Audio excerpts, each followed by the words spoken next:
Jai Sairam, welcome back to my channel. இன்னைக்கு இந்த பதிவில் முருகருக்கு உண்டான அபிஷேகத்தை பற்றி அதோட பலன்கள் பற்றி பார்க்கலாம். முருகர் அபிஷேக பிரியராக இருக்காரு. முருகருக்கு செய்யும் அபிஷேக பொருட்கள் ஒவ்வொன்றுக்கும் ஒவ்வொரு விதமான பலன்களை கொடுக்கக்கூடிய ஒரு சக்தி இருக்கு. முருகருக்கு மொத்தமாக எல்லா பொருட்களையும் வாங்கி கொடுத்து அபிஷேகம் செய்ய முடியாதுன்னு நினைக்கிறவங்க அவங்கவுங்க பிரச்சனைக்குரிய பொருட்களை வாங்கி கொடுத்து அந்த அபிஷேகத்திலையும் நாம கலந்துக்கிட்டு வழிபாடு செய்யலாம். இல்லைன்னா வீட்டிலேயே எளிமையான முருகர் சிலைக்கு நாமளே அபிஷேகம் செஞ்சும் நாம பலனடையலாம். இந்த பதிவு உங்களுக்கு பயனுள்ள பதிவாக இருக்கும் அப்படின்னு நான் நம்புறேன். ஸ்கிப் பண்ணாம முழுசா பாருங்க. நிச்சயமா இந்த பதிவு உங்களுக்கு ரொம்பவே கைமேல பலன் கொடுக்கும். என்னோட சேனலுக்கு தொடர்ந்து சப்போர்ட் பண்ணுங்க, லைக் பண்ணுங்க, ஷேர் பண்ணுங்க, கமெண்ட் பண்ணுங்க, மறக்காம சப்ஸ்கிரைப் பண்ணுங்க, பெல் ஐக்கானை கிளிக் பண்ணுங்க.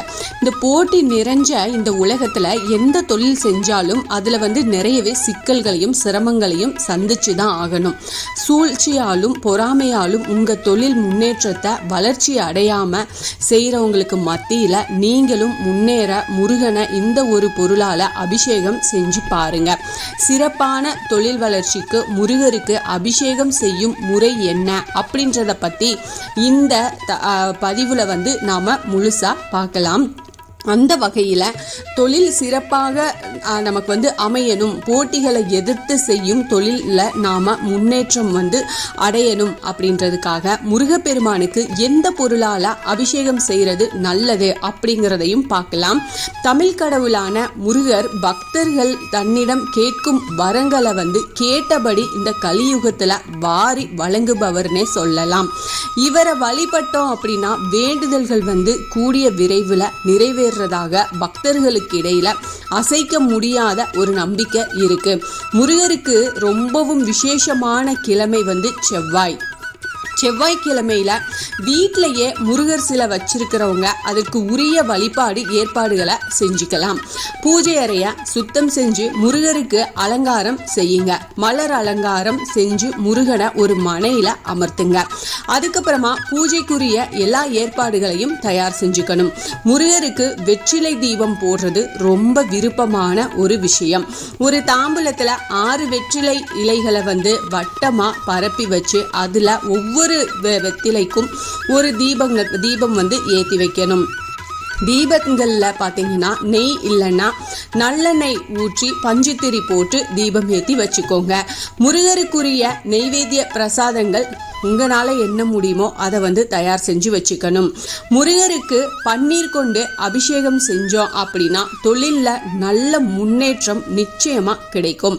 அதனால சுத்தமான பன்னீரை எடுத்து வைங்க. முருகருக்கு பன்னீரால அபிஷேகம் செஞ்சு திரும்ப அலங்காரம் செஞ்சு தீபங்களை ஏற்றி மனதார வீட்டிலேயே எளிமையான முறையில முடிஞ்சா விரதம் இருந்து சண்முக கவசம், முருகருக்கு உண்டான கவசங்கள் இருக்குது இல்லையா, கந்த சஷ்டி கவசம், இதெல்லாமே பாடி தொழில்ல முன்னேறணும் அப்படின்னு பிரார்த்தனை செஞ்சுக்கலாம்.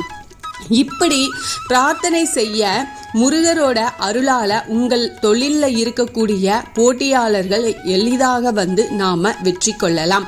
வளர்பிறை மற்றும் தேய்பிறை சஷ்டி வரக்கூடிய நாட்கள்ல இந்த பூஜையை செஞ்சுட்டு வாங்க.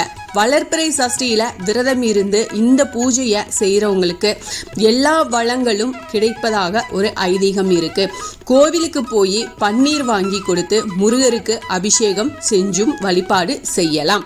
தொடர்ந்து பன்னீரால அபிஷேகம் செஞ்சு முருகப்பெருமான வழிபட்டு வர்றவங்களுக்கு எவ்வளவு இடையூறுகள் இருந்தாலும், தொழில் ரீதியாக போட்டிகள் பிரச்சனைகள் எவ்வளவு இருந்தாலும் அது உங்களுக்கு கூடிய சீக்கிரமே நிவர்த்தியாகும்.